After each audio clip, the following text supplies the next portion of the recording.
Hello everyone, welcome to the platform of learning. इस video में unit 1 communication skills के session 5 writing skills में sentences को discuss करने जा रहे हैं। Parts of a sentence. Almost all English sentences have a subject and a verb. लगभग सभी इंग्लिश सेंटेंसेस में एक सब्जेक्ट और एक वर्ब होता है। Same also have an object. कुछ के अंदर ऑब्जेक्ट भी होता है। A subject is the person और thing that does an action. Subject एक ऐसा पर्सन या फिर कोई थिंग है, कोई व्यक्ति या वस्तु है जो कि एक्शन करता है, काम करता है। A verb describes the action. और वर्ब जो है वो एक एक्शन को डिस्क्राइब करती है, मीन्स क्रिया। ऑब्जेक्ट इज द पर्सन और thing that receives the action.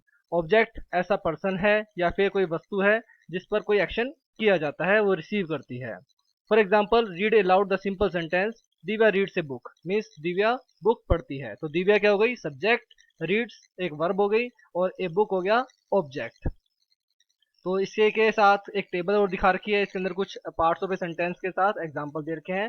I eight an apple, तो आई सब्जेक्ट हो गया, एट वर्ब हो गया और एन एप्पल ऑब्जेक्ट हो गया। तो इसी तरीके से काफी सारे एग्जांपल्स दिखा रखे हैं इन्हें सब्जेक्ट, वर्ब और ऑब्जेक्ट के लिए। Types of object. The objects in a sentence can be either direct और इनडायरेक्ट। तो ऑब्जेक्ट जो है सेंटेंस के अंदर डायरेक्ट भी हो सकता है और इनडायरेक्ट भी हो सकता है। Direct objects are the ones directly acted on by the action word और वर्ब। मीन्स डायरेक्ट ऑब्जेक्ट पर डायरेक्टली एक्शन होता है। A direct object answers the question what. Direct object जो क्वेश्चन का आंसर देता है वो क्या होता है? क्या। That means what does Divya read. Divya क्या पढ़ती है। तो क्या का जब भी कुछ क्वेश्चन का आंसर देना होगा तो वो डायरेक्ट ऑब्जेक्ट पर होता है। An indirect object answers question such as to whom and for whom, means किसके लिए या किसका। For example, Abdul gave a gift to his mother. Abdul ने गिफ्ट दिया, किसको दिया? अपनी मदर को दिया। तो यहाँ पर क्या हो गया? इनडायरेक्ट ऑब्जेक्ट उसकी मदर हो गई। तो इस तरीके से आप डायरेक्ट ऑब्जेक्ट और इनडायरेक्ट ऑब्जेक्ट के ऊपर एक्शन परफॉर्म करवा सकते हैं।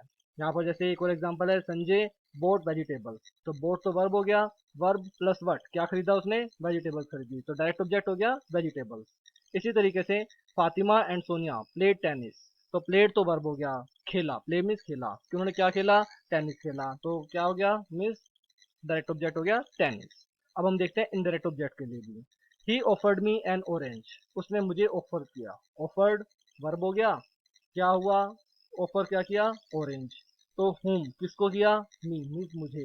डायरेक्ट ऑब्जेक्ट क्या हो गया? ऑरेंज। और इनडायरेक्ट ऑब्जेक्ट क्या हो गया? मी। तो नेक्स्ट आता है टाइप्स ऑफ सेंटेंस। दो तरीके के सेंटेंस होते हैं, एक्टिव और पासिव सेंटेंस। इससे हम कुछ एक एग्जांपल को भी देख सकते हैं। जैसे कि Sanjay broke the glass. Sanjay ने ग्लास तोड़ा। या फिर the glass was broken by Sanjay. Glass किसने तोड़ा? संजय ने तोड़ा। मीनिंग दोनों का सेम निकलता है, बस सिर्फ एक बोलने का तरीका हो गया, सब्जेक्ट और ऑब्जेक्ट पे डिफरेंस आ गया। तो देखते हैं क्या है यहाँ पर। In the first sentence the subject means Sanjay does the action. Sanjay ने एक्शन किया। In the second sentence the subject, subject यहाँ पर क्या है? The glass. The glass receives the action. तो यहाँ पर सेकंड सेंटेंस में क्या हुआ? जो सब्जेक्ट था उसने एक्शन को रिसीव किया। बस यही डिफरेंस है एक्टिव और पासिव के अंदर। ये देखिए नीचे, संजय ने डज द एक्शन, संजय ने एक्शन किया, तो ये हो गया एक्टिव।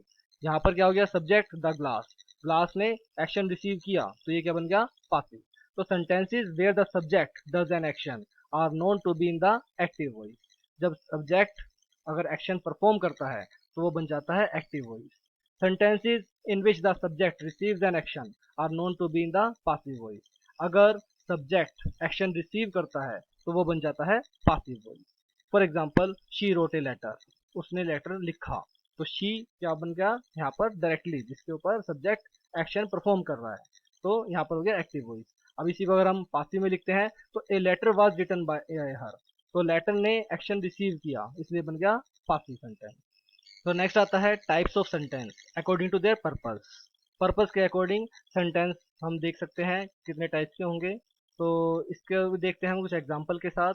क्वेश्चन आया, हु ब्रोक द बोतल। बोतल किसने तोड़ी?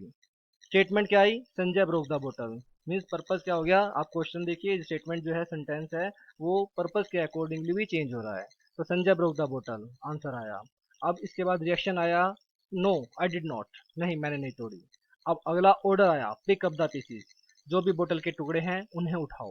तो ये अलग अलग पर्पज हो गए, क्वेश्चन, स्टेटमेंट, रिएक्शन और order.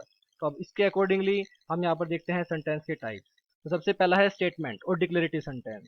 This is the most common type of sentence. It provides information और states a fact. It always ends with a full stop. तो ये जनरली एक सेंटेंस में यूज किया जाता है जहाँ पर स्टेटमेंट होती है इंफॉर्मेशन को पास करने के लिए। तो इंफॉर्मेशन प्रोवाइड करता है या फिर किसी फैक्ट, एक घटना को वो ये बताता है। It always ends with a full stop, ये एक फुल स्टॉप के साथ खत्म होता है। अगला क्वेश्चन और interrogative sentence. This type of sentence asks A question. It always ends with A question mark. यहाँ पर क्वेश्चन पूछा जाता है और एक क्वेश्चन मार्क के साथ से खत्म किया जाता है। अगला इमोशन, रिएक्शन और exclamatory sentence. An exclamatory sentence expresses a strong emotion such as joy, sadness, fear और वंडर। ये खुशी को, दुख को, डर को या फिर किसी आश्चर्य को दिखाते हैं और ये ज़्यादातर खत्म किए जाते हैं एक्सक्लेमेशन मार्क के साथ। नेक्स्ट है ऑर्डर और imperative sentence. These sentences show N order, command, request और एडवाइस। यहाँ पर ऑर्डर भी दिया जाता है, प्रार्थना भी की जा सकती है या फिर एडवाइस मीन्स किसी को सलाह भी दी जा सकती है। It can and with a full stop और एन एक्सक्लेमेशन मार्क। यह फुल स्टॉप के साथ भी हो सकता है और एक एक्सक्लेमेशन मार्क के साथ भी खत्म हो सकता है।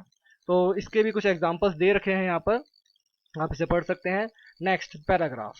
ए group of sentences forms a paragraph. अगर बहुत सारे सेंटेंसेस को यूज किया जाता है तो एक पैराग्राफ बन जाता है।